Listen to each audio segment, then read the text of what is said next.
दोस्तों, अगर आप और अच्छी नींद चाहते हैं तो हमारी प्यारी सी ऐप नींद को इंस्टॉल करें। इस ऐप पर आपको एक्सक्लूसिव स्लीप स्टोरीज़ मिलेंगी और आप बिना यूट्यूब प्रीमियम के भी इन स्टोरीज़ को बैकग्राउंड में सुन सकेंगे। इंस्टॉल करने के लिए आप हमारी वेबसाइट neend.app पर ज़रूर आइए और अच्छी कहानियाँ, स्लीप म्यूज़िक, कुछ टिप्स सुनने के लिए इस चैनल को सब्सक्राइब कीजिए। नमस्कार, मैं हूँ मनप्रीत। आज सुनिए फेरी टेल्स में रैपुंज़ल की कहानी। फेरी टेल्स की कहानियाँ लाजवाब है। आज आपको सुनाते हैं रैपुंज़ल की कहानी। ये कहानी एक खूबसूरत लड़की की है। उसे बचपन में ही एक जादूगरनी ने चालाकी से अपने कब्जे में ले लिया था।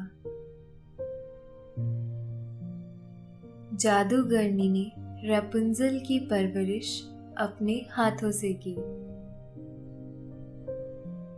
जब वह बड़ी हो गई तो वह रैपुंज़ल को अपने साथ एक जंगल में ले गई और उसे एक मीनार में छोड़ दिया। उस मीनार में रैपुंज़ल अकेले रहने लगी। वक्त गुजरता गया। धीरे धीरे रैपुंज़ल जवान हो गई। एक दिन वह मीनार की खिड़की पर बैठी एक गीत गा रही थी। उसका गीत सुनकर एक राजकुमार रुक गया।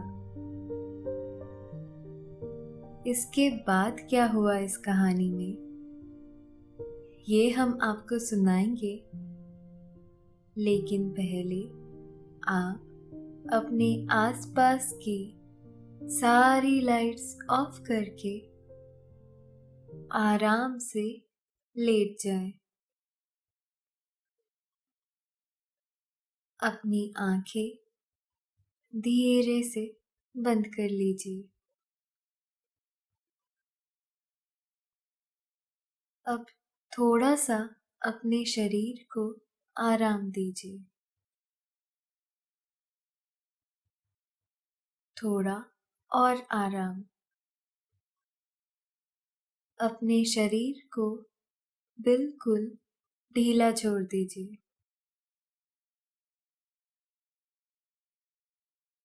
कोई टेंशन नहीं, कोई तनाव नहीं। अपने दिमाग में चल रहे सभी विचारों को, चिंताओं को त्याग दें। एक शांति सी महसूस करें। सब नेगेटिव पॉजिटिव विचारों को धीरे धीरे निकाल दें।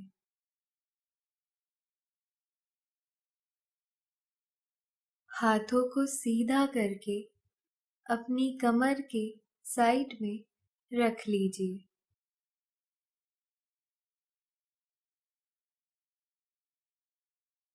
अपनी सांस पर ध्यान लगाएं। इसको धीमे या तेज नहीं करना है। बस ध्यान देना है कि कैसे वो आपके नाक, गले में होते हुए फेफड़ों में आ रही है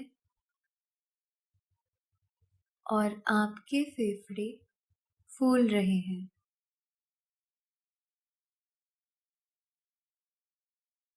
और कैसे वो आपके फेफड़ों से वापस गले और नाक के माध्यम से बाहर निकल रही है और आपके फेफड़े थोड़े सिकुड़ रहे हैं।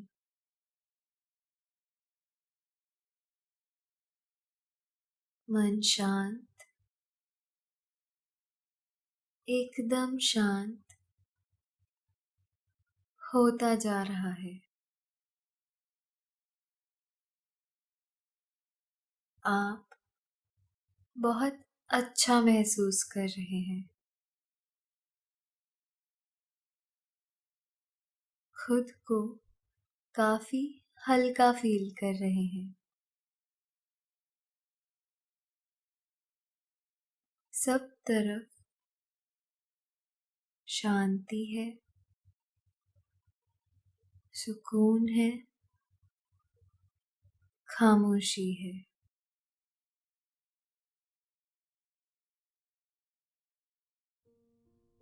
काफी समय पहले की बात है। यूरोप में एक गांव था। उसमें जॉन नाम का एक व्यक्ति अपनी पत्नी नैल के साथ रहता था। जीवन में यूं तो कोई कमी नहीं थी, लेकिन दोनों को बस एक ख्वाहिश थी कि उनके घर में भी एक सुंदर सा बच्चा होता। जब वह किसी बच्चे को खेलते देखते तो उनकी ये ख्वाहिश और ज्यादा बढ़ जाती। उनके घर के पास एक बहुत खूबसूरत बाग था। उस बाग की मालकिन एक जादूगरनी थी। उस जादूगरनी का नाम हेल्गा था।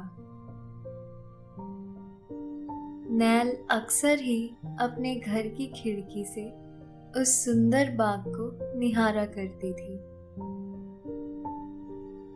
दिन इसी तरह से गुजरते जा रहे थे।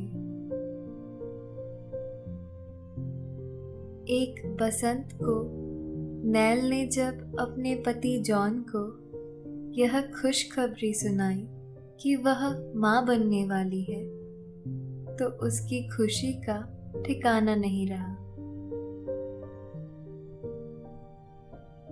दोनों ने यह खुशी भरा दिन दिखाने के लिए ईश्वर को धन्यवाद दिया। जॉन अपनी पत्नी नैल का अब कई ज्यादा ख्याल रखने लगा।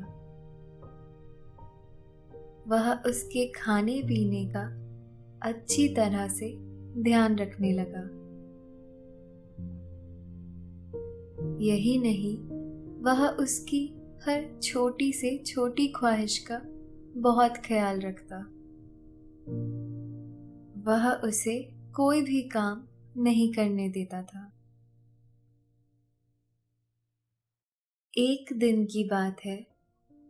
नैल अपने घर की खिड़की से जादूगरनी हेल्गा के बाग को देख रही थी। उन दिनों बाग में हरे भरे रेपुंजल के पत्ते उगे हुए थे। उन्हें देखने के बाद नैल का मन उन्हें खाने के लिए ललचा गया। उस वक्त जॉन घर पर ही था। नैल ने पति जॉन को पुकारा। जब वह आ गया तो नैल ने उसे खिड़की से रेपुंजल के पत्ते दिखाते हुए कहा, कहते हैं रेपुंजल के पत्ते खाने से बच्चा तंदुरुस्त और खूबसूरत पैदा होता है, इसलिए तुम मेरे लिए इस बाग से रेपुंजल के पत्ते ला दो। पत्नी नैल की यह बात सुनकर जॉन डर गया। उसने उसे समझाते हुए कहा, देखो, वह जादूगरनी हेल्गा का बाग है। उसने मुझे देख लिया तो बहुत नाराज होगी। ऐसे में तुम ही बताओ, क्या मुझे वहां जाना चाहिए? जॉन की पत्नी नैल ने जिद पकड़ ली। उसने जॉन से कहा, मैं कुछ नहीं जानती। तुम मेरी इतनी छोटी सी ख्वाहिश भी पूरी नहीं कर सकते हो। मुझे रपुंजल के पत्ते खाने हैं। तुम किसी तरह से उसे मुझे ला कर दे दो। पत्नी नैल की तीव्र ख्वाहिश के आगे जॉन को हार माननी ही पड़ी। वह रपुंजल के पत्ते तोड़ने के लिए जादूगरनी हेल्गा के बाग में चुपचाप घुस गया। वह पत्ते तोड़ ही रहा था, तभी वहां पर जादूगरनी हेल्गा आ गई। अपने बाग में एक इंसान को देखकर उसे बहुत गुस्सा आया। उसने नाराजगी भरे स्वर में कहा, कौन हो तुम और तुम्हारी हिम्मत कैसे हुई इस तरह से मेरे बाग में घुसने की? जॉन हेल्गा को देखकर डर गया। उसने किसी तरह से हिम्मत जुटाते हुए कहा, मैं आपका पड़ोसी हूँ। मेरी पत्नी नैल माँ बनने वाली है। वो रपुंजल के पत्ते खाना चाहती है। उसकी इच्छा को पूरी करने के लिए ही मैं यहाँ आया हूँ। मुझसे गलती हो गई। मुझे बिना आपकी आज्ञा के इस तरह से यहाँ नहीं आना चाहिए था। आप मुझे माफ कर दीजिए। जॉन की बात सुनकर जादूगरनी हेल्गा ने कहा, तुम अपनी गर्भवती पत्नी के लिए रपुंजल के ये पत्ते ले जाना चाहते हो तो खुशी से ले जा सकते हो। कुछ देर खामोश रहने के बाद उसने आगे कहा, लेकिन मेरी एक शर्त है। शर्त की बात सुनकर जॉन चौंक पड़ा। उसने हेल्गा से पूछा, कैसी शर्त? जादूगरनी हेल्गा ने जवाब दिया, जिस दिन तुम्हारे घर बच्चा पैदा होगा उस बच्चे को तुम्हें मुझे सौंपना होगा। बोलो, मंजूर है ना ये शर्त? यह शर्त बहुत बड़ी थी। सामान्य तौर पर जॉन इसके लिए कभी भी राजी न होता, लेकिन उस वक्त वह जादूगरनी से काफी डरा और घबराया हुआ था। उसने जादूगरनी हेल्गा की बात मान ली। जॉन ने चुपचाप रपुंजल के पत्ते तोड़े और अपने घर आ गया। नैल उन पत्तों को खाकर बहुत खुश हुई। उस दिन के बाद से जॉन रोज ही नैल के लिए रपुंजल के पत्ते हेल्गा के बाग से लाने लगा। शर्त मान लेने की वजह से अब जादूगरनी हेल्गा को भी किसी तरह की कोई दिक्कत नहीं थी।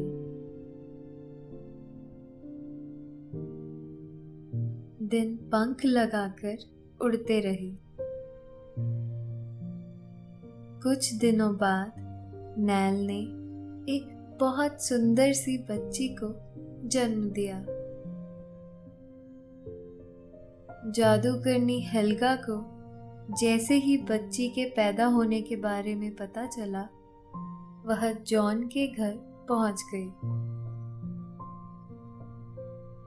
उसने जॉन को उसकी शर्त की याद दिलाई। और बच्ची को अपने साथ ले जाने को कहा। उसकी इस मांग पर जॉन और नेल दोनों ही रोने लगे और उससे मिन्नतें करने लगे। जादूगरनी ने उनकी कोई भी बात नहीं सुनी। उसने कहा, आपने वादा किया था और अब मैं इस प्यारी सी बच्ची को अपने साथ ले जा रही हूँ। जादूगरनी ने उसका नाम रैपुंज़ल रखा। रैपुंज़ल जादूगरनी के घर पर ही पलने लगी। रैपुंज़ल धीरे धीरे बड़ी होने लगी। जैसे जैसे उसकी उम्र बढ़ रही थी, उसकी खूबसूरती भी बढ़ती ही जा रही थी। जब रैपुंज़ल 12 बरस की हो गई, तो जादूगरनी हेल्गा उसे एक जंगल में ले गई। वहां उसने एक ऊंची मीनार में रैपुंज़ल को रहने के लिए कहा। उस मीनार में ना कोई दरवाजा था और ना ही कोई सीढ़ी थी। बस उसमें एक खिड़की भर थी। रैपुंज़ल के बाल बहुत लंबे थे। जब भी जादूगरनी को रैपुंज़ल के पास जाना होता, वह मीनार के नीचे से चिल्लाती, रैपुंज़ल, रैपुंज़ल, अपने सुनहरे बाल नीचे करो। रैपुंज़ल खिड़की से अपने बाल नीचे लटका देती। इस तरह से जादूगरनी उन बालों के सहारे ऊपर चढ़ जाती। इसके बाद वह खिड़की के रास्ते मीनार के अंदर चली जाती। जादूगरनी का रैपुंज़ल के पास आने का समय निश्चित था। वह रोज दोपहर को रैपुंज़ल के पास आती। वह उसे खाना देकर वापस चली जाती। बाकी पूरे समय रैपुंज़ल मीनार में अकेली ही रहती थी। वक्त धीरे धीरे गुजरने लगा। इस तरह से कई साल बीत गए। अब रैपुंज़ल 18 साल की हो गई थी। इतने वर्षों में वह एक बार भी मीनार से बाहर नहीं निकली थी। उसकी जिंदगी उसी मीनार में गुजर रही थी। रैपुंज़ल बाहर की दुनिया देखना चाहती थी। वह लोगों से मिलना चाहती थी, उनसे बातें करना चाहती थी। वह ढेर सारे दोस्त बनाना चाहती थी। लेकिन जादूगरनी हेल्गा के डर से वह ये सब नहीं कर पा रही थी। लेकिन उसे पूरी उम्मीद थी कि एक दिन उसकी जिंदगी में भी खूबसूरत बदलाव जरूर आएगा।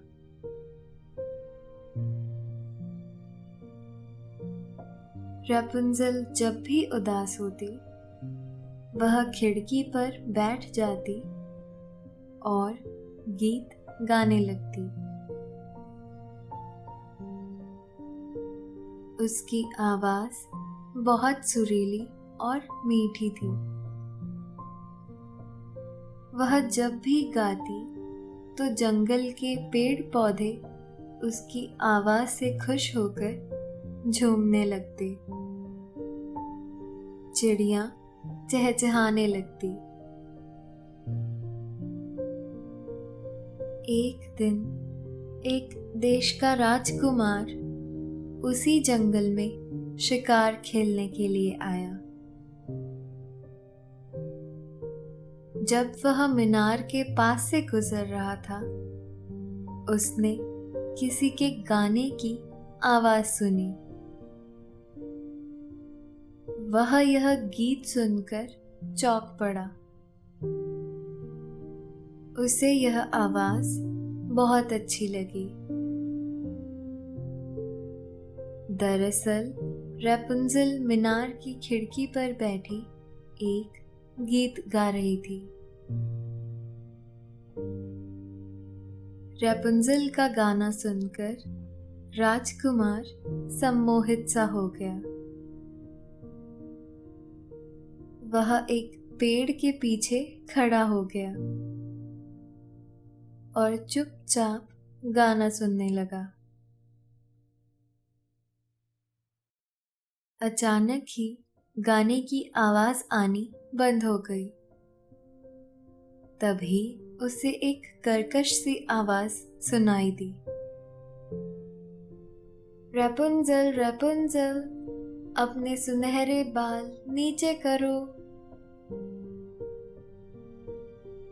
राजकुमार ने पेड़ की ओट से झांक कर देखा। एक बूढ़ी औरत मीनार के नीचे से चिल्ला रही थी। उसके चिल्लाते ही सुनहरे बाल नीचे आए और वह उसे पकड़कर ऊपर चढ़ने लगी। राजकुमार ये सब देखता रहा। कुछ देर बाद उसने देखा वह बूढ़ी औरत उन्हीं बालों के सहारे नीचे उतरी और फिर एक तरफ चली गई। वह बूढ़ी औरत हेल्गा थी। वह रैपुंज़ल के लिए खाना लेकर आई थी। राजकुमार सुरीली आवाज वाली लड़की से मिलने के लिए बेकरार हो गया।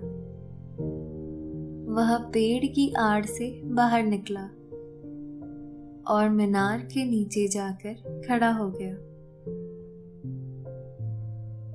इसके बाद उसने चिल्लाते हुए कहा, रैपुंज़ल रैपुंज़ल, अपने सुनहरे बाल नीचे करो। देखते ही देखते सुनहरे बाल नीचे लटक आए। राजकुमार उन्हें पकड़कर मीनार के ऊपर पहुंच गया। जब वह खिड़की से अंदर पहुंचा तो रैपुंज़ल को देखकर वह उस पर मोहित हो गया। रैपुंज़ल बहुत खूबसूरत थी। उसे पहली नजर में ही रैपुंज़ल से प्यार हो गया। रैपुंज़ल उसे देखकर आश्चर्यचकित थी। राजकुमार ने रैपुंज़ल को अपने बारे में बताया। उसने रैपुंज़ल से ढेर सारी बातें की। रैपुंज़ल को भी उससे बातें करके बहुत अच्छा लगा। उसने पहली बार किसी से बातें की थी। राजकुमार ने रैपुंज़ल को गाने के लिए कहा। रैपुंज़ल ने उसे एक खूबसूरत सा गीत गाकर सुनाया।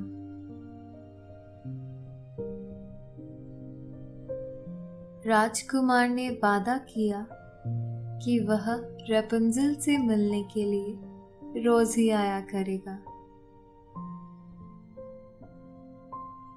उस दिन के बाद से वह रोज रपुंजल से मिलने आने लगा। धीरे धीरे रपुंजल को भी राजकुमार से प्यार हो गया।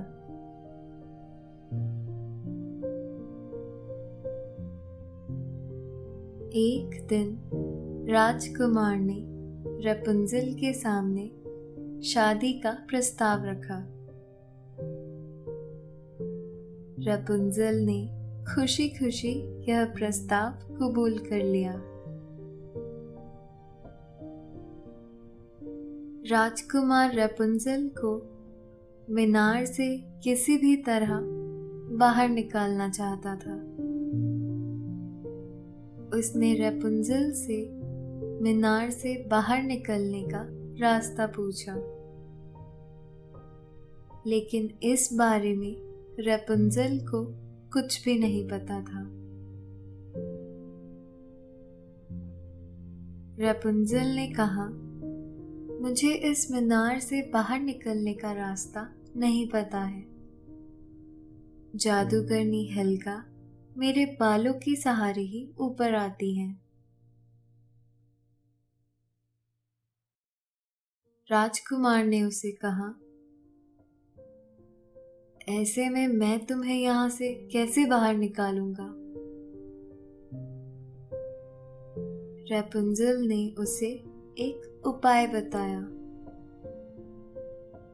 उसने कहा, तुम अब से रोज थोड़ा थोड़ा रेशम का धागा लेकर आना। उससे मैं यहाँ से नीचे उतरने के लिए एक सीढ़ी बुन लूंगी।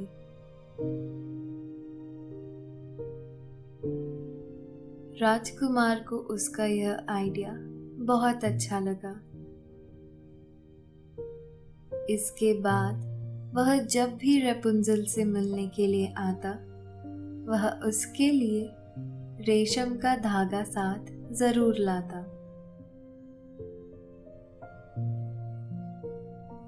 राजकुमार के जाने के बाद रपुंजल रेशम के धागों से सीढ़ियां बुनने लगी।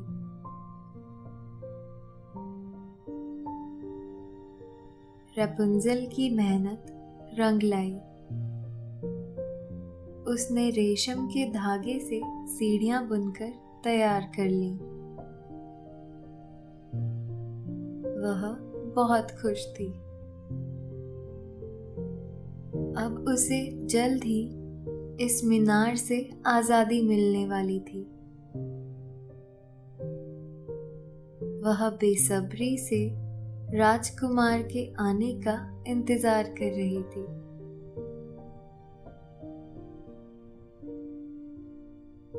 इस बीच जादूगरनी हेल्गा उसे खाना देने आई।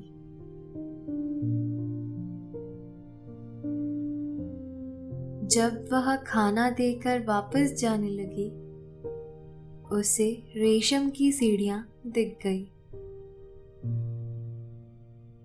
उसे शक हो गया कि कोई उसके पीछे यहाँ आता है। वह मीनार से उतरकर अपने घर नहीं गई। वह एक मोटे से पेड़ के पीछे जाकर छुप गई और मीनार पर नजर रखने लगी। कुछ ही देर बाद उसने देखा एक राजकुमार रपुंजल के बालों के सहारे मीनार पर चढ़ रहा है। उसे सारी बात समझ में आ गई। जादूगरनी हेल्गा राजकुमार के वापस जाने का इंतजार करने लगी।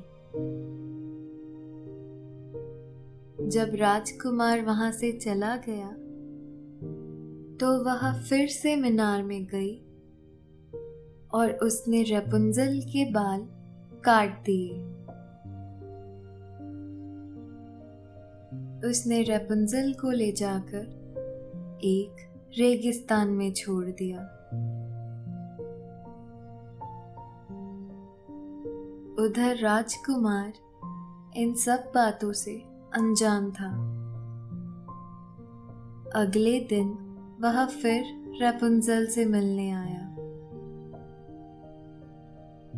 मीनार के नीचे पहुंचकर वह हमेशा की तरह चिल्लाया,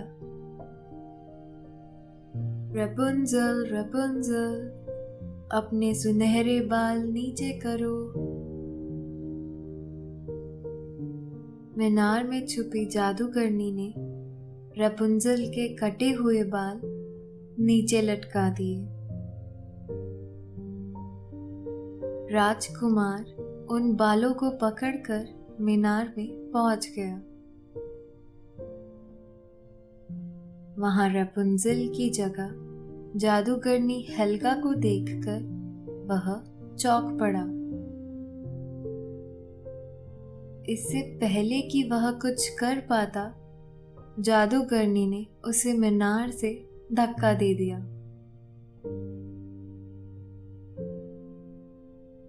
राजकुमार कांटों की झाड़ियों पर गिरा। उसे ज्यादा चोट तो नहीं आई,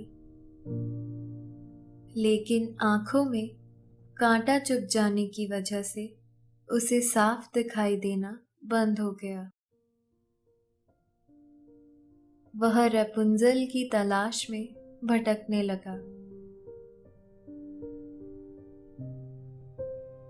ऐसे ही कई साल गुजर गए। राजकुमार एक दिन भटकते भटकते उसी रेगिस्तान में पहुंच गया जहां रपुंजल थी। राजकुमार को वहां किसी के गाने की आवाज सुनाई दी।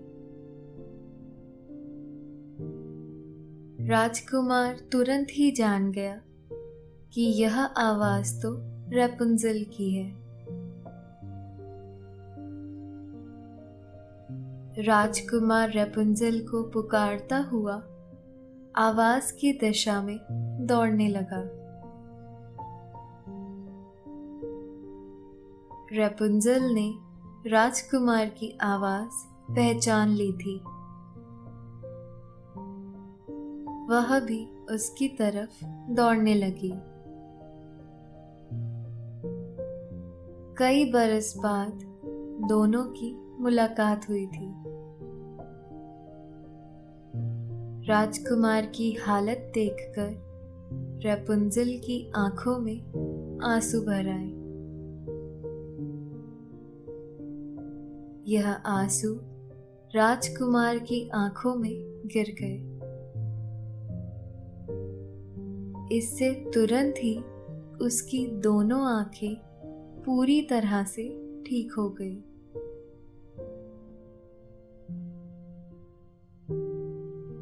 दोनों ने ही एक दूसरे को अपनी अपनी कहानी सुनाई।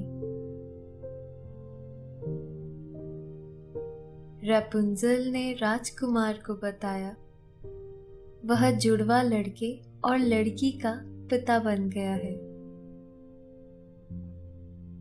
यह बात सुनकर राजकुमार बहुत खुश हुआ। रपुंजल को लेकर राजकुमार अपने महल वापस आ गया। वहां सभी खुशी खुशी रहने लगे।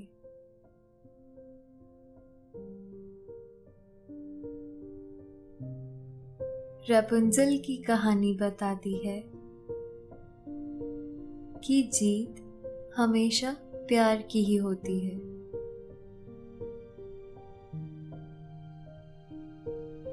अब आपके सोने का वक्त हो रहा है। नींद आपको अपनी बाहों में भरने को बेकरार है।